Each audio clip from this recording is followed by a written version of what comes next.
We've just renovated the kitchen and I'm absolutely loving it. It was the worst room in the house and now it's the best. The old kitchen was pretty much falling apart. All the cabinetry had it, or made the room feel smaller because it had a high bench top on it, and it didn't have a dishwasher, which was the main problem. No one likes doing dishes. So we decided that the whole thing needed a zhuzh.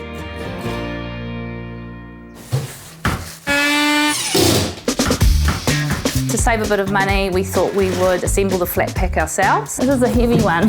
We had to knock half a wall out to fit it in. So we had to basically destroy the place before we could start again.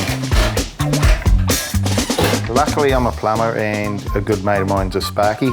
It was easier to work around tradies when they're your friends. The downside is that you're using friends and there will be a payback at some stage. We work as a team and do it Claire's way, and there's never any arguments. This has got a lot of pieces. I have moments of panic, but we'll see how we go. A thing of beauty. I'll be very glad when it's finished. Yeah, I can't wait to have a new kitchen. It's going to be life-changing.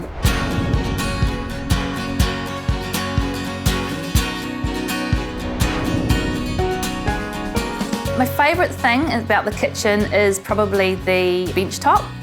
We really love the integrated dishwasher, a ceramic cooktop and integrated oven. We were really pleased to find a matte black tap that tied in with the rest of the kitchen. One of the biggest changes to the kitchen is sort of a breakfast bar, which really creates a nice social little space. The kids and Al can talk to me while I'm cooking. Planning is everything when you're building one of these kitchens. Kitchen design is quite a finicky thing, corner cabinetry and stuff, so the guidance that we got at Mitre 10 was really valuable. We're really, really happy with all the product choices we made, but I think most of the satisfaction we've got out of it is that we put it together ourselves. I'm really proud of what we've done here. They say no relationship can last a flat pack kitchen. But we did okay. We did.